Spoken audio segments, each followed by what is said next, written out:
ఈ దినం మనం మీతో కూడి మిమ్మల్ని ఆరాధించే భాగ్యం మాకు చేసినందుకు మీకు వేలాది వందనాలు. అయినా ఈ ఎన్నికల్లో మమ్మల్ని వచ్చినందుకు మీకు వేలాది వందనాలు తండ్రి. ఎంతో మంది అన్నిలుగా ఉంటున్నారు.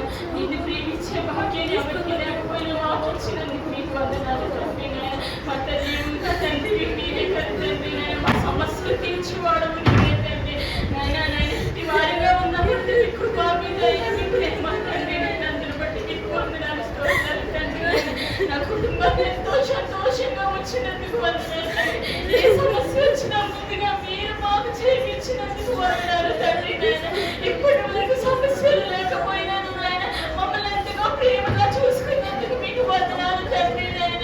ఎంతో మంది కన్నీరు విడిచిన ఆ సమస్యలతో బాధపడుచున్నారేమో తండ్రి. ప్రతి సమస్యను తొలగించువాడు నీవే తండ్రి. ఆ సమస్యలు కడిగేర్చువాడు నీవే తండ్రి. మమ్మల్ని దీవించి ఆశీర్వదించేవాడు నీవే తండ్రి. నీకు వందనాలయ్యా. ఎన్నో వీధుల్లో ఎన్నో సమస్యలతో ఎన్నో బాధలతో తీర్చున్నాను తండ్రి. ప్రతి బాధను తీర్చువాడు నీవే అని మేము గ్రహించలేకపోయాం తండ్రి. మమ్మల్ని క్షమించమని అడుగుచున్నాం తండ్రి. మా పాప దోషాలు క్షమించమని అడుగుచున్నాం తండ్రి. మీ భారాలంతటి మాకు దయచేయమని అడుగుచున్నాం తండ్రి. మా పాపాల వల్లే కదా తండ్రి, మా సమస్యల వల్లే కదా తండ్రి మరణించారు తండ్రి. మా కోసం మీరు శిలువ యాగం చేశారు తండ్రి. ఆయనను మేము మారలేకపోతున్నాం తండ్రి. మా హృదయాలు మార్చలేకపోతున్నాం తండ్రి. పండ్ల రాతి వల్ల ఉంటున్నాం తండ్రి. మా హృదయాలు మార్చమని అడుగుచున్నాం తండ్రి. నీ ప్రేమ నీ కృప మా హృదయంలో దయచేయమని అడుగుచున్నాం తండ్రి. మేము ఎదుటి వారిని దూషిస్తున్నామేమో తండ్రి, ద్వేషిస్తున్నామేమో తండ్రి. నీ ప్రేమను మాకు ఇవ్వవయ్యా తండ్రి. వాళ్ళు ప్రేమించే హృదయాన్ని మాకు ఇవ్వండి, ద్వేషించే హృదయం కాదు తండ్రి. మీ కృపాహస్తం మాపై ఉంచమని అడుగుచున్నాం తండ్రి.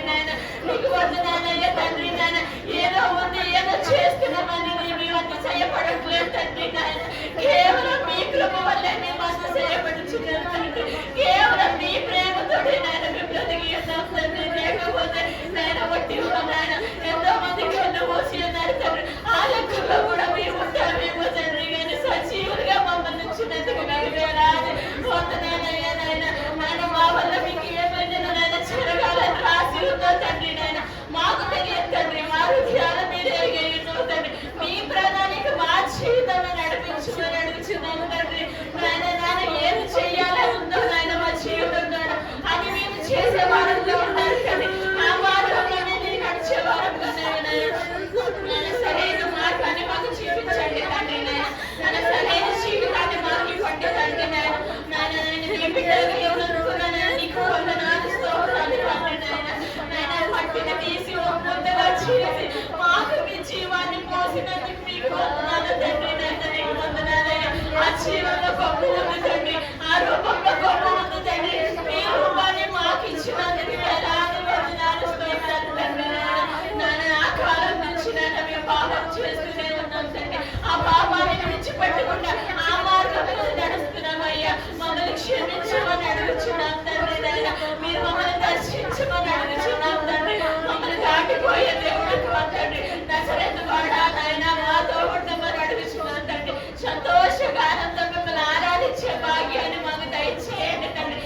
మేము బలులు అర్పించలేము కానీ తండ్రి మా హృదయాన్ని అర్పించగలము తండ్రి. మేలైన హృదయాన్ని ఇవ్వగలము తండ్రి. పాప హృదయం కాదు తండ్రి. మా సరైన హృదయాన్ని మాకు దయచేయండి అడుగుచున్నాం తండ్రి. మా వయసు పెరుగుతుంది, మా జ్ఞానం పెరుగుతుంది కానీ మా బుద్ధి మారట్లేదు తండ్రి. మా బుద్ధిని మార్చమని అడుగుచున్నాం తండ్రి.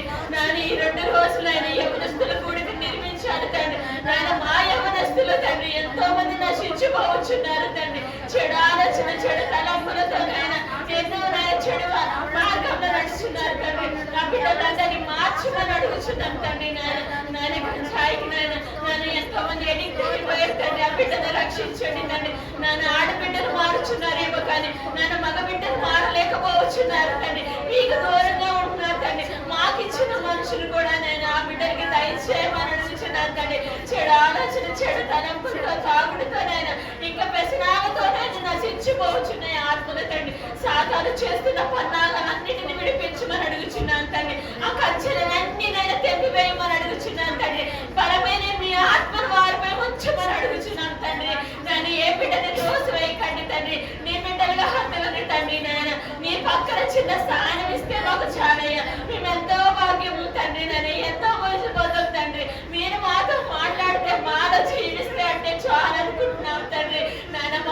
విడిచిపెట్టద్దయ్యా. మేము చేసిన పాపాల నిమిత్తం మాకు క్షమించమని అడుగుచున్నాను తండ్రి. నా కుటుంబ పాపాలు క్షమించండి తండ్రి. ఇక్కడికి వచ్చిన ప్రతి బిడ్డను దీవించి ఆశీర్వదించండి తండ్రి. నాన్న ఇప్పుడు వరకు మమ్మల్ని ఎంతగానో బలపరిచినందుకు మీకు వందనాలు తండ్రి. నాయన మమ్మల్ని ఎందుకు వందనాలయ్యా. మమ్మల్ని దాటిపోవద్దయ్యా.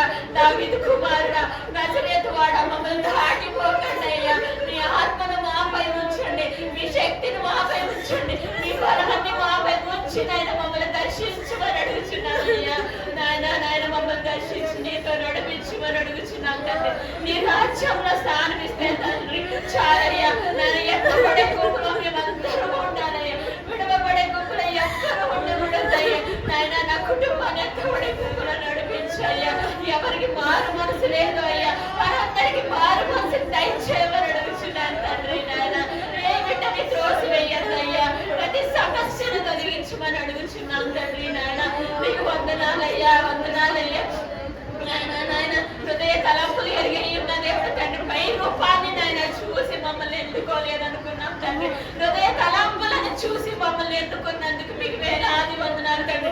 మేము రాజులు కావాలనుకుంటలేదు తండ్రి, మేము రాజులు కావాలనుకుంటలేదు తండ్రి, గొప్ప జ్ఞానం కావాలనుకుంటలేదు తండ్రి. నాయన నీ బిడ్డగా, నీ కూతురిగా, నీ తండ్రి నాయన నీ జీవితంలో నాకు సగభాగం దయచేయమని అడుగుచున్నామయ్యా. మీ గొప్ప భాగ్యాన్ని మాకు దయచేయండి తండ్రి. మమ్మల్ని ఎన్నుకోమని అడుగుచున్నాం తండ్రి. నాయన ప్రతి బిడ్డను దీవించి ఆశీర్వదించండి తండ్రి. పాటల్లో మీరున్నారు, ఆరాధనలో మీరున్నారు తండ్రి. నాయన మీ వాక్యంలో మీరే ఉండి మాతో మాట్లాడి మా హృదయాన్ని కట్టించమని అడుగుచున్నాం తండ్రి. ఇప్పుడు కాదు తండ్రి, ఇంటికి వెళ్ళిపోయే తర్వాత కూడా నేను మిమ్మల్ని ఆరాధించే భాగ్యాన్ని దయచేయమని అడుగుచున్నాం తండ్రి. చెడు తలంపులతో నేను అక్కడికి వెళ్ళాక నేను మిమ్మల్ని మర్చిపోతున్నామేమో తండ్రి. మమ్మల్ని క్షమించమని అడుగుచున్నాం తండ్రి. నాయన మాలో ఉన్న పాపాలన్నీ తీసివేసమని నజరేయుడైన యేసు నామములో అడిగి వేడుకుంటున్నాం తండ్రి. ఆమేన్. దేవా నాకు న్యాయము తీర్చుము. బద్దులేని జనములతో నా పక్షమున వ్యాజమాడుము. కపటము కలిగి దౌర్జన్యము చేయువారి చేతిలో నుండి నీవు నన్ను విడిపించదువు. నీవు నాకు దుర్గమే దేవుడవు. నన్ను త్రోసివేసితివి. నేను నా శత్రువు బాధ చేత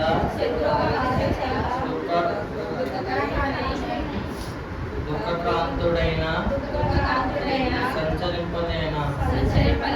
నీ వెలుగును నీ సత్యమును బయలు తెలియజేయము. అవి నాకు త్రోవ చూపును.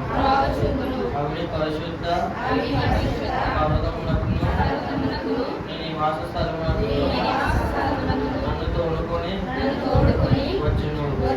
అప్పుడు నేను దేవుని బలిపీఠం వద్దకు నాకు ఆనంద సంతోషములు కలుగు చేయి దేవుని వద్దకు చేరుదును. దేవా నా దేవా సితార వాయించుచు నీకు కృతజ్ఞత స్తుతులు చెల్లించెదను. నా ప్రాణమా నీవేరా కృంగియున్నావు. నాలో నీవే తొందరపడుచున్నావు. దేవుని యందు నిరీక్షణ ఉంచుము. ఆయన నా రక్షణకర్త, నా దేవుడు. ఇంక నేనే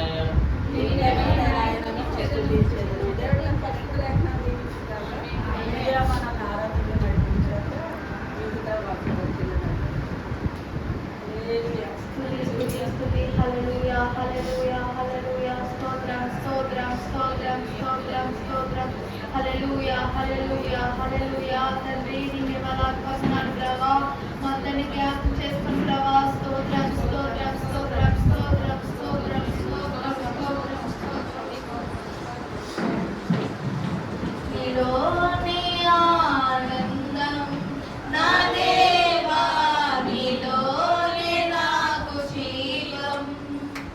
నీలోనే ఆనందం నా దేవా, నీలోనే నాకు జీవం. నిత్య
ఆస్వాదించండి ప్రభావ. బయట పరిస్థితులు అసలు బాగుంటలేదు ప్రభావ తండ్రి. అందరినీ మార్చాడు ప్రభావ. నీకు స్తోత్రము తండ్రి. నీకు వందనాలు. అలాగే తండ్రి కష్టాలున్న బిడ్డలను దీవించని ఆస్వాదించండి ప్రభావ. నీకు స్తోత్రము తండ్రి. వాళ్ళందరినీ దీవించని ఆస్వాదించండి ప్రభావ తండ్రి. మీరే ప్రేరపడిన ప్రభావ తండ్రి. అలాగే ప్రభావ వాక్యం ద్వారా, అలాగే ప్రభావ పాటల ద్వారా, ప్రార్థన ద్వారా మమ్మల్ని నడిపించావు ప్రభావ. ఆరాధన ద్వారా మమ్మల్ని నడిపించావు ప్రభావ. స్తోత్రము తండ్రి. అలాగే ప్రభావ వాక్యం చదివిన తండ్రి, వాక్యంలో మాట్లాడండి తండ్రి. వాక్యంలో మమ్మల్ని అందరినీ దీవించండి, నడిపించండి ప్రభావ. నీకు స్తోత్రము. యేసయ్యా మీకు పరిశుద్ధాత్మను దీవించను ఆస్వాదించమని యేసునామమున తండ్రి. ఆమేన్. అందరికీ అందరికీ వందనాలు. దగ్గరికి అమ్మగారికి ఇప్పుడు వచ్చిన సంగతి ప్రశ్నలకి వందనాలు.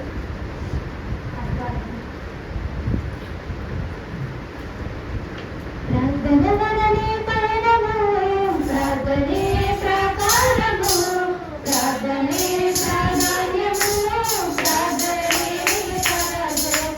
ప్రార్థనలనే పయనము, ప్రార్థనే ప్రాకారము, ప్రార్థనే ప్రాధాన్యము, ప్రార్థనే పరాజయం.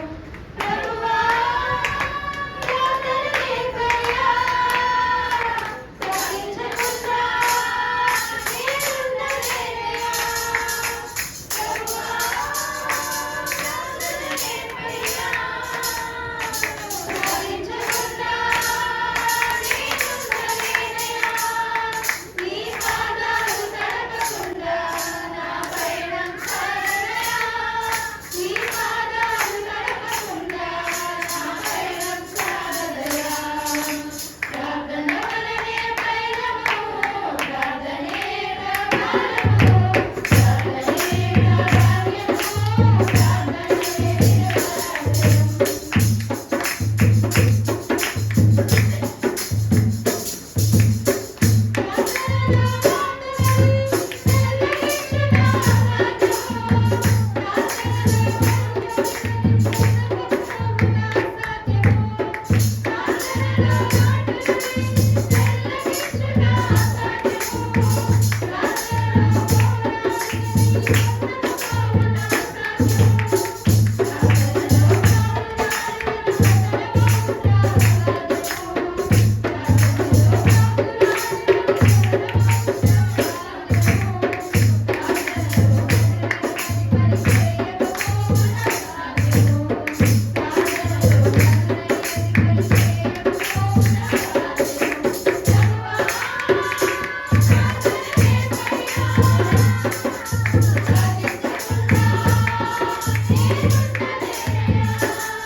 ఆత్మ వల్ల ప్రతి సమయమందును ప్రతి విధమైన ప్రార్థనను విజ్ఞాపనము చేయొచ్చు.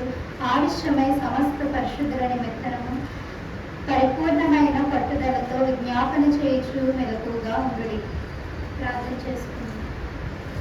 దేవానికి వందనాలు, స్తోత్రములయ్యా నాయన ప్రభా. ఇచ్చిన అవకాశాన్ని బట్టి నీకు వందనాలు, స్తోత్రములు తండ్రి. నాయన ప్రభా పురుగునైనా నన్ను మరుగుపరిచి నీ విలువైన మాటలు నాయన ప్రభని సంఘములకు బోధించమని అడుగుచున్నాం తండ్రి. ఇదిగో నాయన ప్రభా వీరు వారందరూ గ్రహించినట్లుగా నాయన ప్రభని కృపనిచ్చి నీకు ఆజ్ఞాపించి నడిపించమని నాయన ప్రార్థనలో నాయన ప్రభా నా వాక్యంలో తప్పులు క్షమించమని యేసునామములో అడుగుచున్నాం పరమ తండ్రి. సార్ మళ్ళీ చదువు.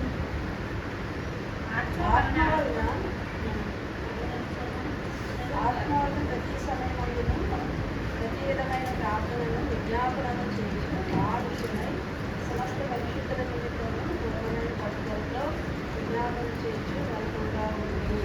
ప్రార్థన అంటే ఏంటంటే అసలు ప్రార్థన అంటే మనము దేవునికి విజ్ఞాపన చేయడం. ప్రార్థన లేకపోతే మనం ఎందుకు వ్యర్థం, మన జీవితాలు అనేవి వ్యర్థము. ప్రార్థన అనేది మనకి మన జీవితాల్లో ఎంత ముఖ్యమంటే ప్రార్థన లేకపోతే మనం లేము కదా. అలాగని దేవుని సన్నిధికి వచ్చినప్పుడు, లేదంటే ఎక్కడైనా కూడికలు పెట్టినప్పుడు, లేదంటే ఇంట్లో కుటుంబ ప్రార్థన జరిగినప్పుడు ఆ సమయాల్లోనే ప్రార్థన చేయాలా? కాదు కదా. మన అనుక్షణము మన ఆత్మ ద్వారా దేవుని ఉల్లాసపరచాలి. దేవునితో అనేకమైన మాటల ద్వారా దేవుని యందు మనము నమ్మిక ఉంచి, ఆయన ఏదైనా మనం కోరుకుంటే ఆయన నమ్మదగిన దేవుడు. మనం ప్రార్థన చేసినప్పుడు ఏం చేయాలంటే ముందుగా నమ్మకం ఉంచుకోవాలి ఆయన యందు. నమ్మకం లేకపోతే ఏదైనా వ్యర్థం. కాబట్టి మనం ఏ సమయంలో ఉన్నా, ఏ స్థితిలో ఉన్నా కూడా దేవుని స్తుతించి ఆరాధించి గణపరిచే వారిగా ఉండాలి. మనం ఇంట్లో పని చేసుకున్నా, ఎక్కడికి వెళ్ళినా, ఏ సమయంలో ఉన్నా మన ఆత్మ ద్వారా, శరీరం ద్వారా కాదని ఆత్మ ద్వారా దేవుని స్తుతించగలగాలి. అటువల్లే మనం కూడా ప్రతి వారిని ఇంకా మనం బైబిల్లో చూసుకున్నట్లయితే ఎంతో మంది దైవజనులు, ప్రవక్తలు, వాడబడలేని వారు అనేక మంది కూడా దేవుని యందు వాడబడ్డారు. వాళ్ళందరూ కూడా చిన్న స్థితిలో నుంచి దేవుని యందు ఎత్తబడిన వారు. ఎవరు కూడా ధనంతో నిండి ఉన్నవారు కాదు, అలాగని ఎవరు కూడా మంచి ప్రవక్తను కలిగిన వారు కాదు. అందరూ కూడా దేవుని ఎప్పుడైతే తెలుసుకొని దేవునిలో ఎప్పుడైతే ఎదిగారో అప్పటి నుంచి వారికి ఏం జరిగింది? ఆత్మ ద్వారా హెచ్చింపబడి, ఆత్మ ద్వారా రక్షణ పొందుకొని నిరీక్షణ కలిగి మంచిగా తయారయ్యి ప్రార్థనలో ఎదిగారు. అలాగే మనం కూడా దేవుని సన్నిధిలో ఉన్నప్పుడు మంచిగా ఎదగాలి. విజ్ఞాపన అంటే ఏంటి? ఆయనకి మనము చెప్పడం, మన ప్రార్థన ఏదైతే ఉందో, మన కోరిక ఏదైతే ఉందో, లేదంటే మనం ఏదైతే బాధతో, ఇబ్బందితో, నిరాశల్లో ఉన్నామో, దేవుడు ఏదైనా ఆలకించగల దేవుడు కదా. మనం ఏం చేసినా మన ప్రార్థనలో నమ్మకం ఉంటే దేవుడు ఆలకిస్తాడు. దాన్ని ఖచ్చితంగా దేవా నాకు జరగాలి, ఇది జరుగుతుంది అని ప్రార్థన చేసుకుంటే ఏం జరుగుతుంది? ఖచ్చితంగా నువ్వు దేవుడిని విడిచిపెట్టకూడదు. ప్రతి క్షణము అనుక్షణము ఆయన యందు నమ్మిక ఉంచి ప్రార్థన చేయాలి. మార్కు సువార్త 11:24.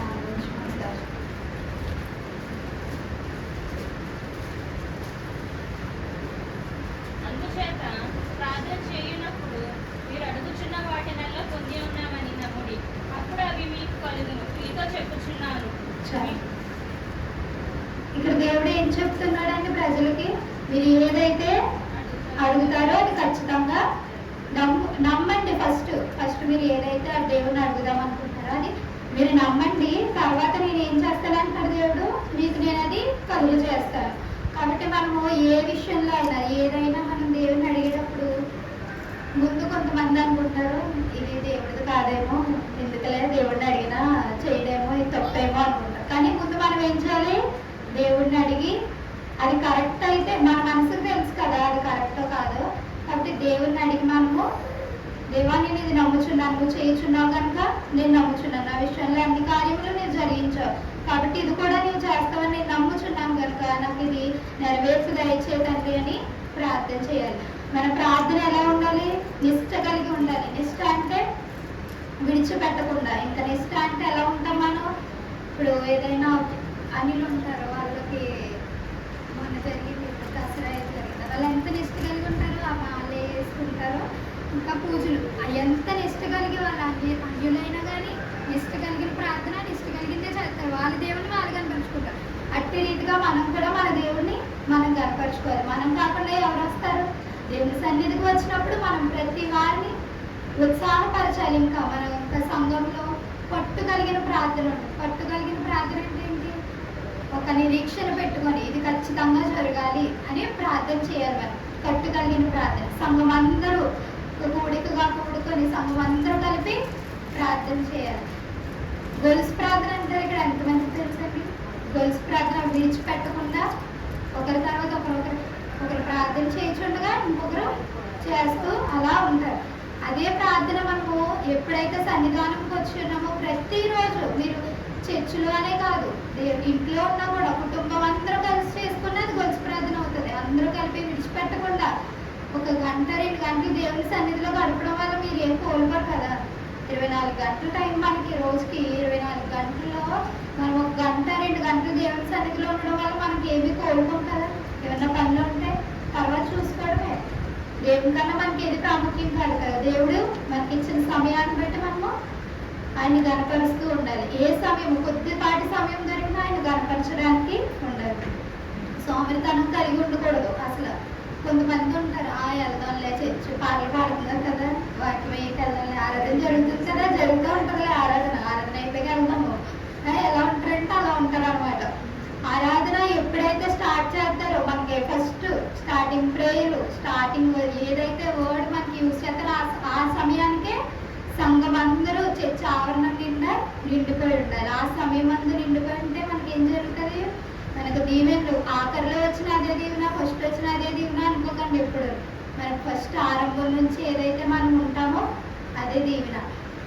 ఆరాధన సమయంలో శ్రద్ధ కలిగి ఉండాలి. శ్రద్ధను అంటే దాని యందు నమ్మకం ఉంచి, తండ్రి నేను ఆరాధిస్తున్నాను, నేను ప్రార్థిస్తున్నాను, నీ యందు నమ్మిక ఉంచాను కనుక నాకు ఈ మేలు చేయి తండ్రి అని అడగాలి. మన విశ్వాసం ఎలా ఉండాలంటే, వాళ్ళు ఇప్పుడు ఉంటారు కదా బయట అనిల్ ఉంటారు కదా, వాళ్ళు ఉన్నారు కదా, మన విశ్వాసం ఎలా ఉంటుందంటే చెప్తాను మీరు. వాళ్ళు ఏదైనా పూజలు చేస్తున్నారు అనుకోండి, వాళ్ళకి ఏదైనా ప్రతిఫలం వచ్చిందనుకో, మేము చర్చికి వెళ్తున్నాం, మాకు ఏం జరుగుతలేదు అంటే దేవుడు మనకి ఏం చేయడం కాదు, మనకి చేస్తాడు. కానీ దేవుడి ముందు ఏం చేస్తాడో మనకి శ్రమ పడతాడు. తర్వాత ఖచ్చితంగా మేలైన ఆశీర్వాదం, దానికన్నా రెండింతల ఆశీర్వాదాన్ని ఇస్తాడు. అన్నిటికీ ఏంటంటే వాళ్ళకి స్టార్టింగ్లోనే, మీరు ఎవరినైనా చూడండి, వాళ్ళకి స్టార్టింగ్లోనే బాగుంటారు. ఆ విగ్రహారాధన ఎప్పుడైతే చేస్తారో, ఎప్పుడైతే ఆ విగ్రహానికి ఆ ప్రతిమను మొక్కుకొని వాళ్ళు ఎప్పుడైతే ఉంటారో అప్పుడు మాత్రమే వాళ్ళ ఆశీర్వాదాలను అధికంగా పొందుకుంటారు. వాళ్ళు వెళ్ళే కొద్ది సంవత్సరాలు గతించే కొద్ది వారి జీవితం ఎలాగైపోద్ది? నలిగిపోద్ది. చాలామంది అన్యులు మనకి ఇంకా మన సన్నిధిలో లేరు, కానీ ఎంతోమంది అన్యులు తిరిగి మళ్ళీ ఎక్కడికి వస్తారు? దేవుడి దగ్గరికి వస్తారు. అదే దేవుడిని దూషించిన వారు, అదే దేవుడిని హెచ్చరించిన వారు, బయట ఎన్నో రకాలుగా చెప్పిన వారు తిరిగి మన సన్నిధికి వస్తారు. అలాగా వారి విశ్వాసాన్ని బట్టి కాదు, కానీ మన విశ్వాసము ఎప్పుడూ అధికంగా ఉండాలి. విసుక్కోకూడదు. ప్రార్థన అంటే ఇప్పుడు చేయగానే ఇచ్చేస్తారు దేవుడు, మనకు అక్కడ లేదు కదండి, ఎక్కడో ఉంటాడు దేవుడు. అందరినీ చూడాలి కదా. పరలోకమందు ఆయన ఆశీర్వుడై ఉన్నాడు. ఆయన మనందరినీ చూసి మనందరికీ ప్రతి ఒక్కరి కోరికను తీర్చాలి, ప్రతి ఒక్కరికి ఆశీర్వాదం దయచేయాలి. కాబట్టి మనం ఎప్పుడు విసుక్కోకూడదు. ప్రార్థన చేసినప్పుడు, తండ్రి నువ్వు చేస్తావు, నాకు నమ్మకం ఉంది, ఆలస్యమైనను ఏం చేస్తానని వాగ్దానం చేసిన గొప్ప దేవుడు మన దేవుడు. దేవుడికి స్తోత్రం. మనం కూడా అలాగే విసుగుదల అనేది చెందకూడదు. పట్టు కలిగి నిష్ట కలిగిన ప్రార్థన చేయడం ద్వారా మనకి ఇంకను ప్రార్థనలో అధికమైన విశ్వాసము పెరుగుతుంది, ఇంకను అధికమైన ఆశీర్వాదములు కలిగి ఉంటాము. శద్రకు మేషకు అబేద్నెగోల గురించి అందరికీ తెలుసు కదండి. ఇందులో వారు అగ్నిలో పడవేయనప్పుడు పడవేయబడ్డారు. అగ్నిలో పడవేయబడినప్పుడు వారు ఎంత విశ్వాసం కలిగి ఉన్నారు. వారి జీవితాల్లో వారు ఇంకా అగ్నిలో పడవేస్తే ఎవరికైనా మామూలుగా చిన్నలేదని అనుకుంటేనే మనకి ఇక్కడ యాషెస్ కింద వచ్చేసి కొక్కరేగపడం అన్నీ జరుగుతుంది. కానీ వారు ముగ్గురు 7 అంతలు వేరు అగ్నిలో పడవేసినా కూడా ఇంత కూడా వారికి ఏం జరగలేదంటే దేనివల్ల? కేవలము దేవుని ద్వారా. దేవుడు వారి యందు నమ్మకం ఉంచారు. వారు దేవుని యందు నమ్మకం ఉంచారు. ఏంటి రాజుగా చేసేస్తున్నాడు కదా, ప్రతిమ మొక్కకపోతే ఎలాగా, లేదంటే మేము చేసేద్దామని వారు అనుకోలేదు. అనుకోకుండా దేవుని యందు నమ్మకం ఉంచి విశ్వాసంలో హెచ్చింపబడ్డారు వారు. కాబట్టి వారు ఏం చేశారు? ఒప్పుకోలేదు, మేము చేయము, దానికి మొక్కమని.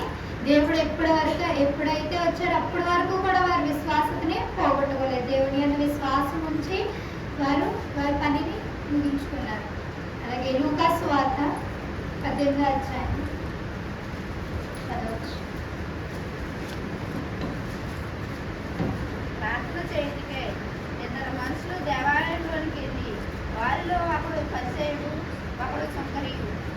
పరిసయ్యుడు నిలబడి, దేవా, నేను సోరులను అన్యాయస్తులను వ్యభిచారులనైనా ఇతరుల మనుషుల వలెనైనను ఈ సుంకర వలెనైనను ఉండనందుకు నీకు కృతజ్ఞతాస్తుతులు చెల్లించుచున్నాను. వారములకు 2 మార్లు ఉపవాసము చేయుచు నా సంపాదన అంతటిలో 10వ వంతు చెల్లించుచున్నానని తనలో తాను ప్రార్థించుచుండేది. అయితే సుంకరు దూరమున నిలిచి ఉండి ఆకాశం వైపు కనులెదుటకైనను ధైర్యం సాలక రొమ్ము కొట్టుకొని దేవా, కాపినైన నన్ను కరుణించమని పలికేను. అతనికంటే ఇతడు నీతిమంతుగా తీర్చబడి తన ఇంటికి వెళ్ళినని మీతో చెప్పుచున్నాను. తాను హెచ్చించుకొని వాడు తగ్గింపబడినని తాను తగ్గించుకొని వాడు హెచ్చింపబడినని చెప్పాను. తమ శిశువులను ముట్టబడినని కొందరు ఆయన వద్దకు వారిని తీసుకుని రాగా ఇక్కడ మనము ఎవరిని చూస్తున్నాము? సుంకరి పరిసయుడు. పరిసయుడు ఏం ప్రార్థన చేశాడు? శరీర సంబంధమైన ప్రార్థన. ఆ ప్రార్థన వల్ల ఉపయోగం ఉందా? సుంకరికి వ్యర్థమైన మాటలు అంటే వాళ్ళు అలా చేస్తున్నారు, వాళ్ళు ఎలా ఉంటున్నారు, వీళ్ళు ఎలా ఉంటున్నారు, నేను మాత్రం వాళ్ళ ఉండలేదు. అలాంటి ప్రార్థన మనం చేయొచ్చా? చేయకూడదు. కానీ ఎప్పుడు కూడా మనము సుంకరి వల్ల ఉండాలి. సుంకరి చూడండి, దేవా నా దేవా నా చేతులు నా కన్నులు ధైర్యంగా రొమ్ముకుంటున్నాను అని ఆ కన్నులు ఎత్తి నిన్ను చూస్తున్నాను ఆకాశం వైపు అని సుంకరి ప్రార్థన చేస్తున్నాడు. అట్టి వల్లే మనం కూడా సుంకరి ఎంత తగ్గించుకున్నాడు. ఆ పరిచయంలో ఉన్నాడు సుంకరి, పరిచయంలో ఉన్నాడా? లేదు కదా. అటు రీతిగా మనం కూడా దేవుని యందు తగ్గించబడాలి. ఎప్పుడు వాళ్ళు ఎలా ఉంటున్నారో వాళ్ళు ఎలా ఉంటున్నారో అని మనం కూడా హెచ్చుకోకూడదు. తగ్గించుకొని మనకి ఏదైతే ఉందో దానికన్నా తగ్గించుకోవడం వల్ల దేవుడు మనల్ని ఎంతలా హెచ్చిస్తాడండి? ఎన్నో రీతిలుగా హెచ్చిస్తూ ఘనమైన కార్యములు చేస్తాడు మన పట్ల.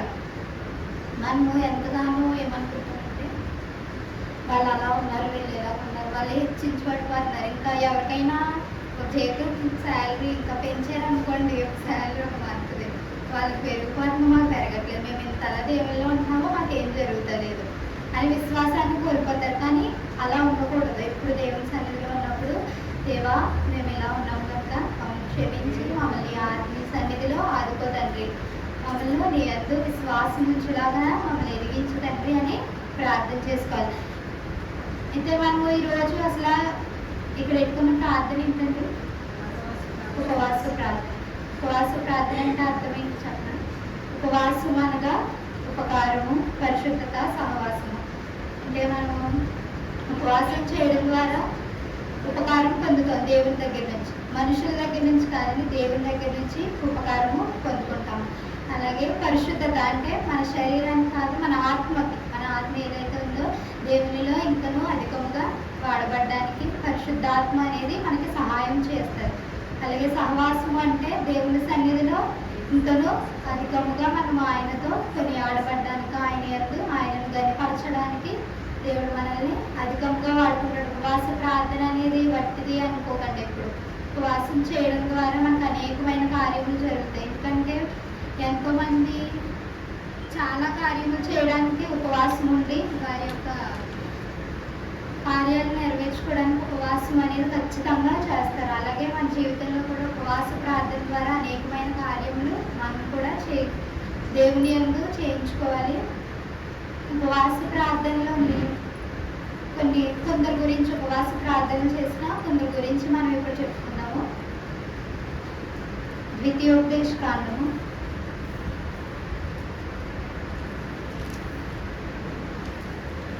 9వ అధ్యాయం 9వ అధ్యాయం. ఆ రాతి పలుకులను అనగా యెహోవా మీతో చేసిన నిబంధన సంబంధమైన పలుకులను తీసుకుంటూ నేను కొండ ఎక్కినప్పుడు అన్నపానములు మాని కొండ మీద 40 పగలు 40 రాత్రులు ఉంటుంది. అప్పుడు దేవుని పేరుతో రాయబడిన 2 రాతి పలుకులను యెహోవా నాకు అప్పగించాడు. చాలు. దేవుడు ఇక్కడ మోషే గురించి, మోషే 40 దినాలు ఉపవాసం చేసి కొండ మీదకి ఎక్కి మనకు పదాజ్ఞలు అనేది తీసుకురావడం కదా. మోషే ఎంత నిష్ఠగా చేశాడు? మోషే కోసం చేసుకున్నాడా లేదంటే ఇశ్రాయేల్ జన సమూహం కోసం చేశాడా? ఇశ్రాయేల్ కోసం కదా. ఇశ్రాయేలీలు అనేవారు మోషే పైన అంత కష్టపడి ఉపవాసం చేసి 40 దినములు పగలు రాత్రి 40 దినములు అక్కడ ఉండి కొండ మీద ఉండి విశ్వాసముతో దేవుని వద్ద ఉండి పలకను రాయించుకొని వస్తే పదాజ్ఞలు 2 పలకల మీద కిందకు వచ్చేసరికి ఇశ్రాయేలీ జనం ఏం చేస్తున్నారండి? విగ్రహారాధన చేయడానికి సిద్ధపడ్డారు. విగ్రహారాధన చేస్తారు అప్పుడు కూడా. దానివల్ల ఏమైందంటే మరలా దేవుడు వారి దగ్గర నుంచి ఆ పలకలు తీసుకోవడం జరిగింది. కానీ మోషే ఉపవాసం మరలా ఎప్పుడు చేశాడు? మరలా దేవుడు పైకి మళ్ళీ 40 దినములు కొండ మీదకి ఎక్కి 25వ వచనం ఒకసారి చదువు. కాగానే నేను మునుపు సాగినట్లు యెహోవా సన్నిధిలో 40 పగళ్ళను 40 రాత్రులను సాగిల పడితిని. యెహోవా మిమ్మును నశింపజేసేదనెను. అయితే చాలు. మనము ఇక్కడ చూసినట్లయితే మరలా మోషే వీళ్ళ కోసం నేను ఎందుకు చేయాలి, వీళ్ళేంటి నేనేంటి అనుకున్నాడా దేవుడు మోషేకి ఇచ్చిన ఆ తరుణాన్ని బట్టి మోషే దాన్ని విడిచిపెట్టకుండా మరలా కొండ మీదకి ఎక్కి 40 దినములు ఉపవాసం చేశారు. అటు రీతిగా వారు చేసినప్పుడు దేవుడు వారిని మరలా మనము 10వ అధ్యాయము 10వ వచనం చదువుకుంటే, నేను మునుపటి వలె 40 పగళ్ళను 40 రాత్రులను కొండ ఎక్కి ఉండగా యెహోవా ఆ కాలమున నా మనవి ఆలకించి నన్ను నశింపచేయుట మానివేశాను. దేవునికి స్తోత్రం. హల్లెలూయా. ఇక్కడ చెప్పినట్లు దేవుడు మరలా మోషే వెళ్ళినప్పుడు ఏం చేశాడు, వారిని నశింపచేస్తానని చెప్పాడు.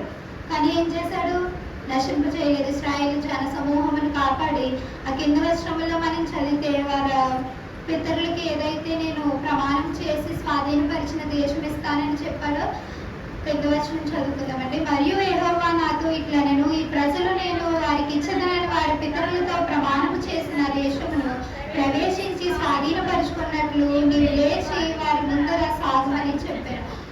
దేవునికి స్తోత్రం. హల్లెలూయా. ఇక్కడ దేవుడు వారికి ఇచ్చిన మాట తప్పడండి. ఉపవాస ప్రార్థన ఎంత నమ్మదగినది. దీని ద్వారా మనం చూసినట్లయితే వారు ఏదైతే వద్దు వదిలేద్దాము అనుకున్నారో దాన్ని దేవుడు వారికి ఇచ్చారండి, ఇచ్చారు. కాబట్టి మనము ఎంత విశ్వాసం ఎంత నమ్మకం కలిగి ఉండాలి దేవుని సన్నిధిలో. ఉపవాస ప్రార్థన వట్టి ప్రార్థన కాదు. దాని యందు మనము నమ్మకం ఉంచాలి, దాని యందు మనము విశ్వాసము చూపాలి. ఉపవాస ప్రార్థన యొక్క ప్రాముఖ్యతలు మనకి ఇంకా బైబిల్లో అనేక మంది ఉన్నారు. అనేకమైన ఉపవాసాలు చేసి అనేక మంది వారి యొక్క జీవితాలను నిలబెట్టుకున్న వారు ఉన్నారు. అలాగే యోనా గ్రంథము యోనా గ్రంథంలో మనం చూసినట్లయితే అందరికీ తెలిసిందే. యోనా గ్రంథంలో ఇప్పుడు మనుషులంటే ఎవరి కోరికలు బట్టి వాళ్ళు ఉపవాసాలు ఉండడం, లేదంటే ఎవరి ఎనర్జీ బట్టి వాళ్ళు ఉపవాసం అనేది ఉంటారు కదా. కానీ చేపకి ఏమవసరం అసలు ఉపవాసం ఉండడానికి? దేవుడి మాట నేను వినేది ఏంటని సాతాను అందులోకి దూరి చేయించవచ్చు కదా. కానీ చేప ఏం చేసింది, దేవుని యందు విశ్వాసం ఉంచి, మనుషుల వలె కాక అది కూడా విశ్వాసం ఉంచి దేవుని యందు నమ్మకం ఉంచి 3 దినములు ఉపవాసం ఉంది చేప. 3 దినములు అంటే యోనాని రక్షించడానికి నినివే పట్టణానికి తీసుకువెళ్ళడానికి ఎంతగానో చేప అనేది సహాయం చేసింది. ఆ 3 దినములు ఆ చేపకి తినేయాలనుకుంటే యోనాని మింగినప్పుడే తినేయచ్చు చేప. కానీ దేవుడు ఆజ్ఞ మేరకు మనం ఎలా ఉంటామో ఏదైనా చెప్పాడు అనుకోండి, దేవుడు కానీ దైవజనులు కానీ లేదా సంఘంలో ఏదైనా వచ్చింది అనుకోండి, వాళ్ళు చేసేస్తారులే, మనం ఎందుకు, వాళ్ళు ఉన్నారు కదా వాళ్ళు చేసేస్తారులే, మనం ఎందుకు అన్నట్టు మనం ఉండకూడదు. దైవ సన్నిధి ఎప్పుడు అనేది కూడా మనందరికీ అవసరమైనది. మనందరం కూడా దేవుని సన్నిధిలో ఉన్నప్పుడు ఆయన యందు నమ్మకమును విశ్వాసమును ఉంచి జీవించాలి. ఆ రోజు చేప తినేసి ఉండుంటే ఈ రోజు మనకి యోనా గురించి కానీ నినివే పట్టణస్థుల గురించి కానీ తెలిసి ఉండేదా? లేదు కదా. కాబట్టి దానికి అంతటికీ కారణం దేవుడిచ్చిన నమ్మకాన్ని బట్టి చేప విశ్వాసం కలిగి దాని యందు నడుచుకుంది. అలాగే యోనా గ్రంథంలోనే మనం చూసినట్లయితే నినివే రాజు ఏం చేశాడు, అప్పటి వరకు ఆ రాజ్యం అంతా ఎలా ఉంది, ఆ నినివే పట్టణం అంతా కూడా చెడు ప్రవర్తన, చెడుతో నిండిపోయి దేవుడు దాన్ని నశించాలి అని అనుకున్నప్పుడు అంట ఆ ఏరియా అంతా ఎలా ఉందంటే ఇంకా మరీ దారుణంగా మారిపోయితే ఇప్పుడు దేవుడు మనల్ని శిక్షించాలి అనుకుంటే మనం ఎంత పాపం చేస్తే శిక్షిస్తాడండి, అంతే కదా, అదే కదా అనుకోవాలి. ఆ పట్టణం అంతా ఎంత దారుణంగా తయారైపోతే దేవుడికి ఆలోచన వస్తుంది, అది మొత్తం ఆ పట్టణాన్ని అంతా దేవుడు శిక్షిద్దాము అనుకొని ముందు నోవాహును పంపించి యోనాను పంపించి అక్కడ నీ ప్రజలను మార్చని చెప్తాడు. కానీ యోనా ఏం చేస్తాడు, నినివే పట్టణంకి వెళ్ళకుండా తర్షీషుకి వెళ్ళడానికి వాడెత్తాడు. అదంతా జరిగిపోయిన తర్వాత అక్కడికి వెళ్ళి యోనా ఏదైతే ఆ రాజు ఉన్నాడో నినివే పట్టణపు రాజు, ఆ రాజుకు చెప్పినప్పుడు రాజు కూడా ఏం చేశాడు? గోనె పట్ట ధరించుకొని, అంటే దేవుని మీద నమ్మకం ఉంచి తన విశ్వాసమును హెచ్చించుకోవడానికి దేవుని యందు నమ్మకం ఉంచి ఏం చేశాడు? గోనె పట్ట ధరించుకొని బూడిదలో ఉండి చేశాడు. మనకు ఎవరైనా చెప్పారనుకోండి, అలా కాదమ్మా దేవుని సన్నిధికి వచ్చినప్పుడు ఇలా ఉండాలని చెప్పారనుకోండి, ఆ పాస్టర్ గారు అలాగనేసారు, అలాగనేసారు, నేను ఆ చర్చికి వెళ్ళను, వాళ్ళేంటి నాకు చెప్పేది, నేను ఆ సంఘానికి ఫస్ట్ వాళ్ళందరూ వచ్చేస్తున్నారు అది అలాగనుకుంటాం. కానీ అక్కడ రాజు అంటే ఎంత జన సమూహానికి పెద్ద అయింది రాజు కదండి, ఒక రాజ్యానికి రాజు. కానీ ఏం చేశాడు? రాజు కూడా కింద బూడిదలో కూర్చొని గోనె పట్ట ధరించుకొని అక్కడ కూర్చొని ఉపవాసం చేసి ప్రార్థన చేసి, దేవా పట్టణాన్ని నశింపజేయకని ప్రార్థన చేశాడు. అట్టి రీతిగా మనం కూడా ఉండాలి. దేవుని సన్నిధిలో విశ్వాసం అనేది అధికంగా పెంచుకోవాలి. యోవేలు రాసిన గ్రంథం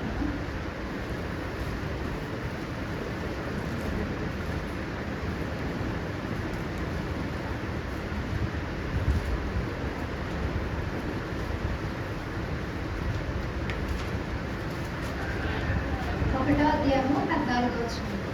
ఉపవాసములను ప్రదర్శించుడి, ప్రతిదినము ఏర్పరచుడి, యెహోవాను బతిమాలుకొనుటకై పెద్దలను దేశంలోని జనులందరినీ దేవుడైన యెహోవా మందిరంలో సమకూర్చుడి. చాలా ఇప్పుడు ఏం చెప్తున్నాడంటే దేవుడు మనకి ఉపవాస దినం అనేది మనము ప్రతిష్ఠించుకోవాలి. కొంతమంది ఉపవాసం చేస్తారండి, అలాగంటే ఉదయం టిఫిన్ తినేస్తారు, మధ్యలో మళ్ళీ ఫ్రూట్స్ తినేస్తారు. అది ఉపవాసం వారి లెక్కన. కానీ దేవుడు ఏం చెప్పాడు? దాన్ని ఒక ప్రతిష్ఠించుకొని మనం ఉపవాస దినం అన్నప్పుడు ప్రత్యేకమైన దినంగా మనం దేవునితో గడపడానికి అనుకూలంగా ఉండాలి. ఆ రోజంతా దేవుని సన్నిధిలో ఉండడానికి కేటాయించుకొని ఉపవాసం చేయాలి. నువ్వు బయట వేరేగా తిరుగుకుంటూ లేదంటే బయటకు వెళ్ళిపోయి పనులు చేసుకునేవారు ఉపవాసం చేసిన వ్యర్థమే అది. కానీ దేవుని సన్నిధిలో గడుపుతూ ఉపవాసం చేయడం ద్వారా ఏం జరుగుతుంది? మనకి మేలైన ఆశీర్వాదములు కలుగుతాయి. మనకి ఉపవాసము అనేది దేవుడు మరలా 2వ అధ్యాయం 12వ వచనంలో చూసుకుంటే, మీరు ఉపవాసం ఉండి కన్నీరు విడుచుచు దుఃఖించుచు మనఃపూర్వకంగా తిరిగి నా యొద్దకు రండి. ఇప్పుడైనా ఉపవాసము చేయడి అని ఏం చెప్తున్నాడు దేవుడు? అంటే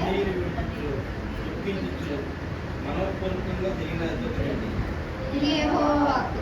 దేవుడు ఇప్పుడైనాను ఉపవాసము చేయడి, ఇంకా పాపములు మానండి, నా యొద్దకు రండి, నేను మిమ్మల్ని కరుణిస్తాను, ఆదరిస్తాను అని దేవుడు ఏం చెప్తున్నాడండి? మనకి ఉపవాసం చేయండి అని చెప్తున్నాడు. మనం ఉపవాసం చేసినప్పుడు ఎప్పుడు కూడా నేను ఉపవాసం చేస్తున్నాను, నేను అది చేస్తున్నాను, ఇది చేస్తున్నాను అని ఎవరికి తెలియపరచకూడదు. మనకి బైబిల్ గ్రంథంలోనే ఒక మాట ఉంటుంది,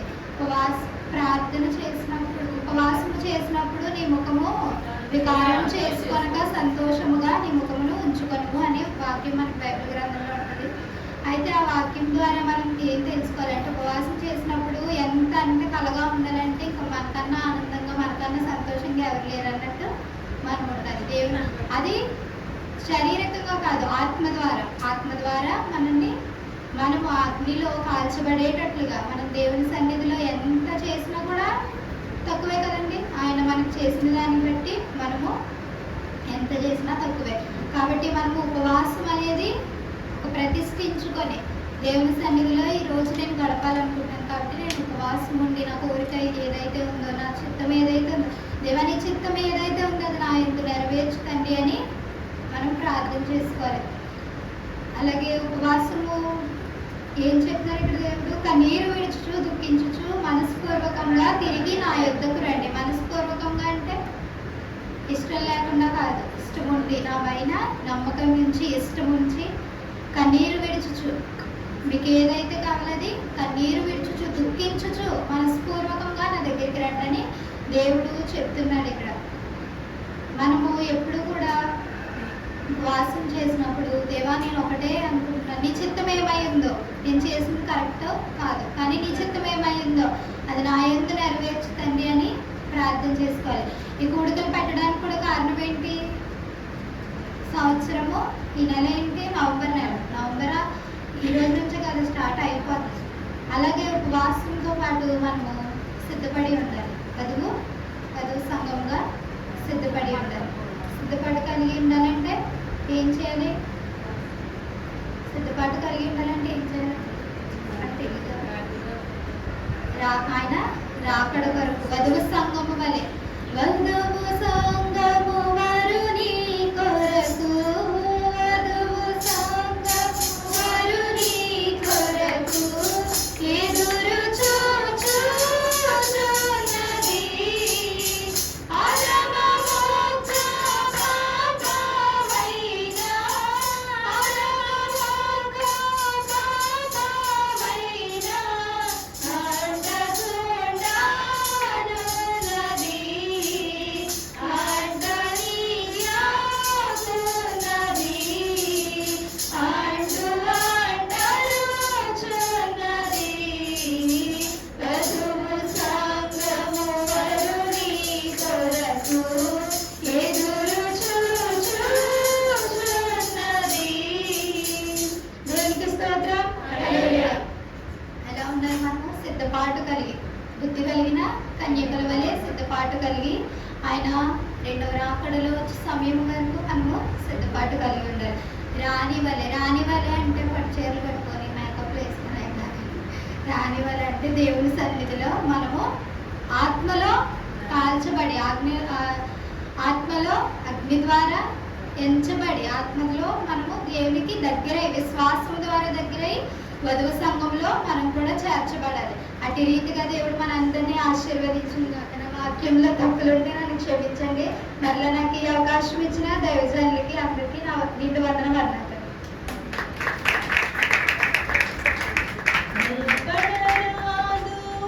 క్రీస్తు విశ్వాసి భయపడి దిగులు పడరాదు సువి భయపడుటెందుకు బైబిలునందున భయముగాక నందులు కలవు.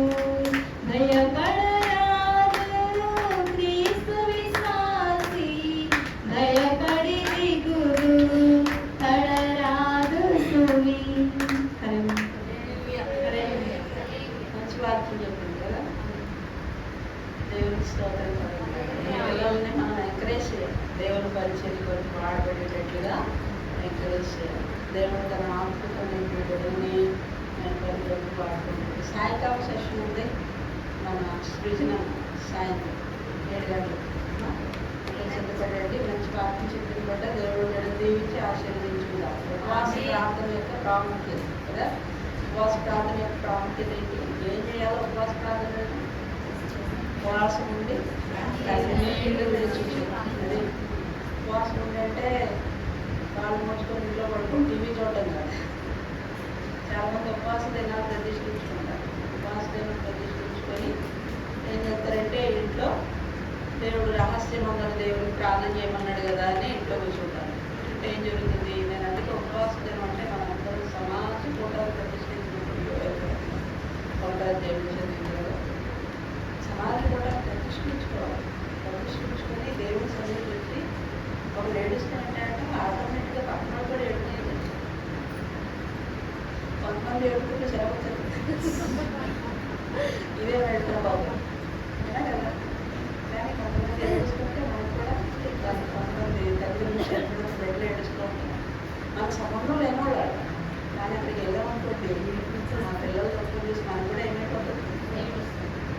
మా పిల్లలు తల్లిదండ్రులు కూడా ఏడుస్తుంటే అదొక చూసి మనం కూడా హృదయం కలిగించబడి మనం కూడా ఒకరిని చూసి ఒకరు చూసి ఒకరు మనకు సహజంగా ఒప్పుకోలేకపోయినా అప్పుడు తల్లిని కలుస్తుంటే ఆటోమేటిక్గా మనకి కూడా నిజమే కదా, నా జీవితం కూడా ఎలాగే ఉంటుంది, నా బ్రతుకు కూడా ఎలాగే ఉంటుంది కదా, దేవాన్ని కూడా ఆశీర్వదించి నా జీవితాన్ని నా బ్రతుకుని మార్చుకున్నాను, నా కవియకున్నాయి, నా కష్టం తీర్చున్నాయి, నా వేదన తొలగించినాయి.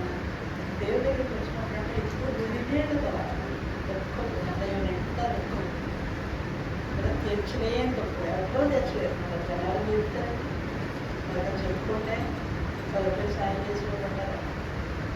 సాయం చేసుకోబడ్డారు అంటే సాయం చేయట్లేదంటే వాళ్ళు ముందు చేయట్లేదంటే కాదు. అన్నీ చేయని వాళ్ళు కొంతమంది ఉంటారు. లేక చేయమని వాళ్ళకి ఆకి లేదా సాయం చేయగలిగిన ఒక ఆయన ఉన్నాడు. ఆయన ఎందుకు వదిలిపెట్టారు? ఆయన బాధలు ఎందుకు వదిలిపెట్టారు? ఆయన బాధపడుతూ నడిపించుకోండి.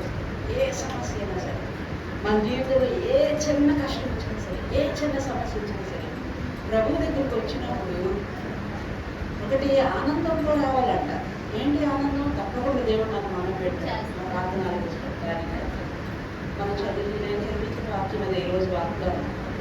నీ వెలుగును నీ సత్యమును బయలుకు తయారు చేయము, అవి నాకు త్రోవ చూపును, అవి నీ పరిశుద్ధ పర్వతమునకును నీ నివాస స్థలమునకును నన్ను తోడుకొని వచ్చును.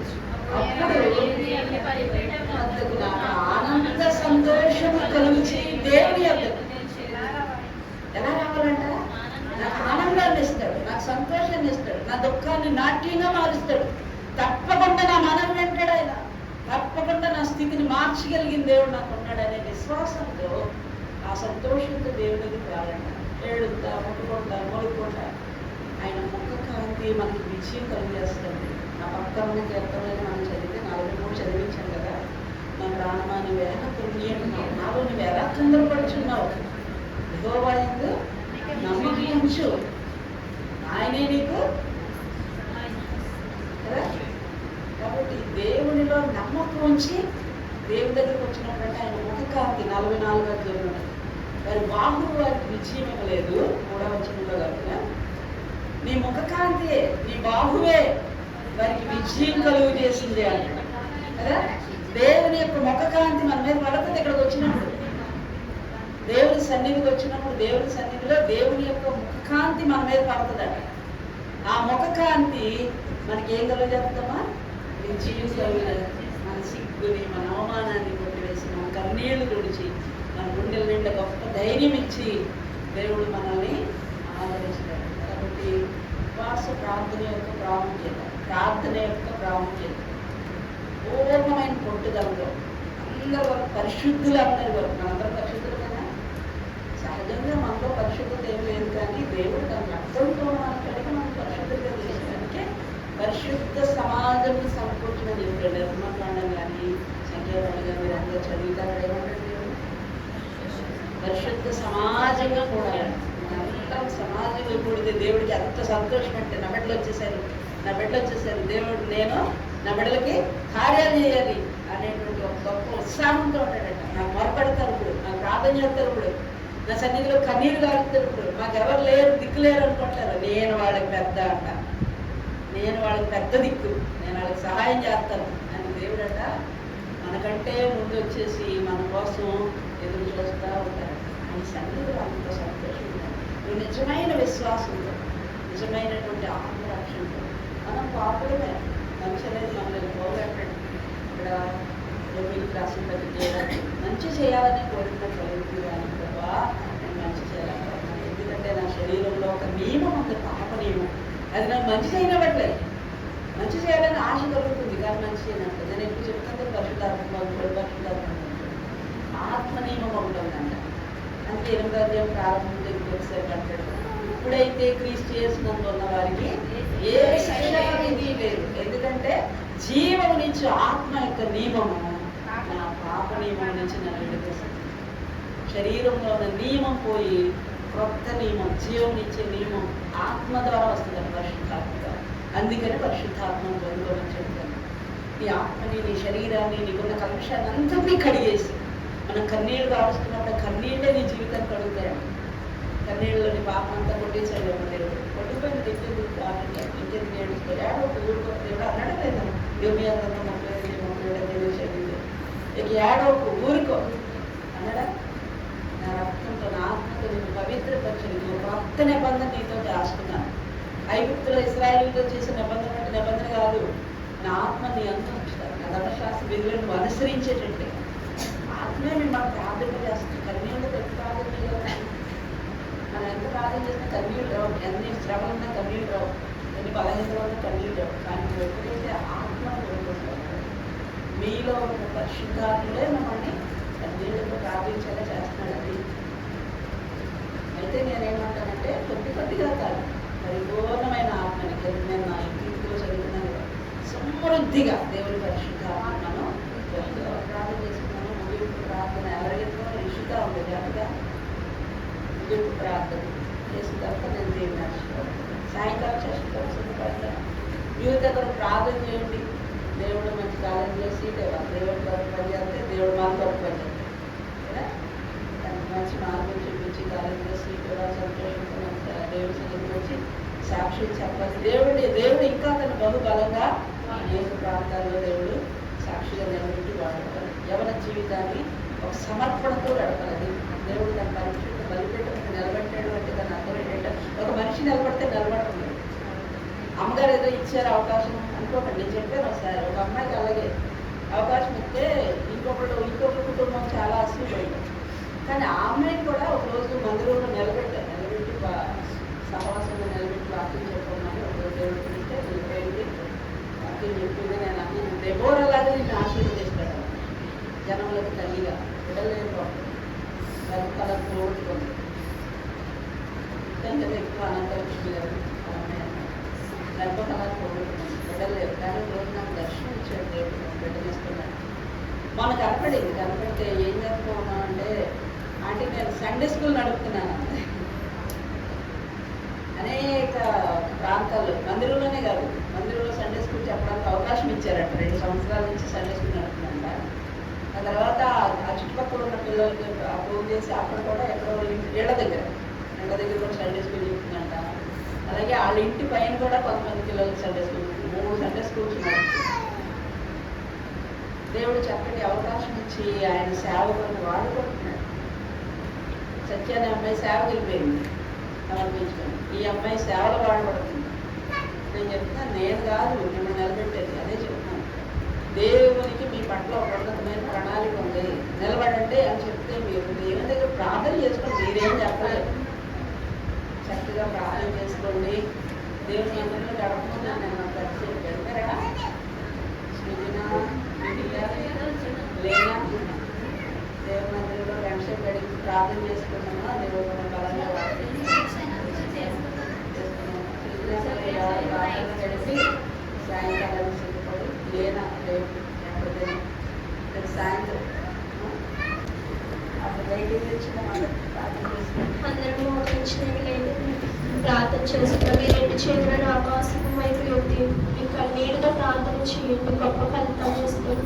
మహాపరిషుడ మహాగరుడ నా తండ్రినైనా సర్వాధికారుడు తండ్రినైనా ఈ రోజు మనం మమ్మల్ని అందరినీ కోడుకొని సన్నిధిలోనైనా ఉపవాస ప్రార్థనలకు పాల్పంచుకుని మాకు దయచేస్తున్నందుకు మీకు స్తోత్రం అయినా తగిన సమయంలో మాకు తగిన కార్యాలను చదివించాను ప్రభా దేవనైనా ఆది నుంచి అంతటి వరకు మీరున్నారని నమ్ముచున్నాం నా తండ్రినైనా పాటల్లో మీరున్నారు, వాక్యంలో మీరున్నారు, ఆరాధనలో మీరున్నారు నా తండ్రినైనా ఇదివరైనా ముగింపు ప్రాంతంలో కూడా మీరన్ని కార్యములు చూపించండి ప్రభా దేవనైనా.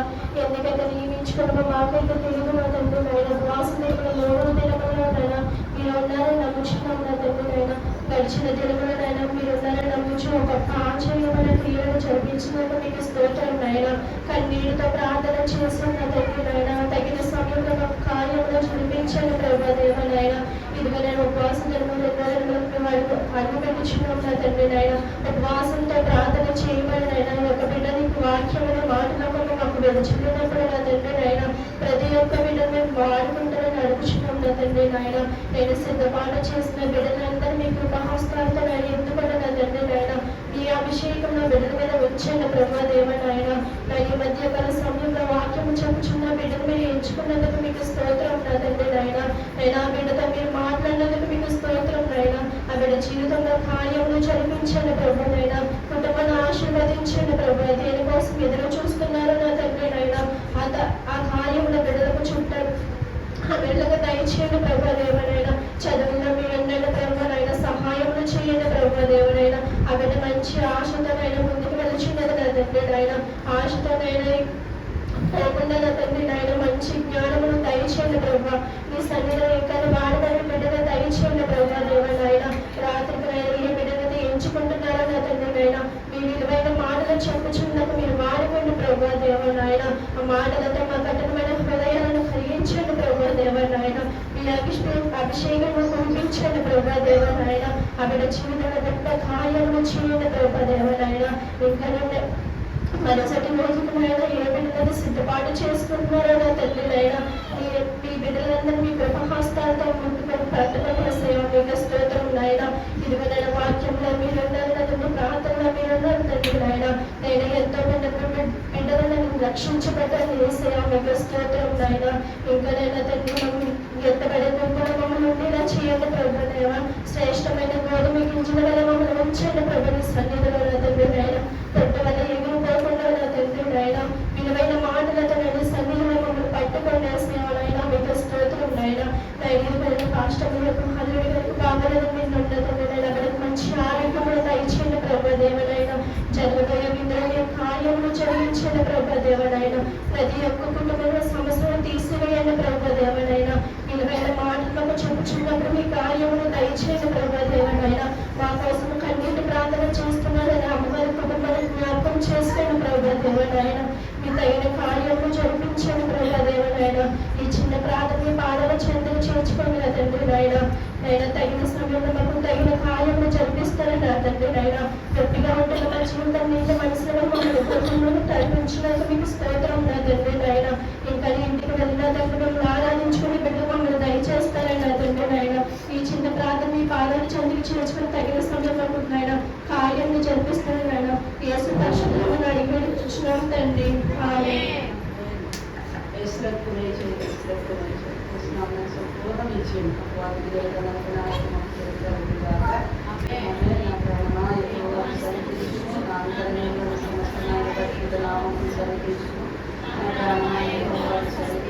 ఆయన చేసిన ఉపకారాలు దేవుని కార్యక్రమాలు జరిగిస్తున్న, వాక్యం చెప్తున్న, పాటలు పాడుతున్న, ఆరాధన చేస్తున్న, ప్రార్థన చేస్తున్న అందరికీ చేరి వచ్చిన మనందరికీ తోడై ఉండి ఆశీర్వదించును గాక. వందనాలమ్మా. మన చక్కటి ఆరాధన చేసిన క్రియాకరణాలు, మంచి వర్తమానం చెప్పిన వివిధకి దేవుడు కలుగును గాక. విజయాలు దేవుడు దీవించి ఆశీర్వదించును గాక. పాటలు పాడిన అందరికీ దేవుడుగా దీవించి ఆశీర్వదించును గాక. వెళ్ళిపోకండి ఎవరన్నా కూర్చోండి. పలహారం భాషలో పలహారం అమ్మ ఈరోజు మంచి పలహారం మనకి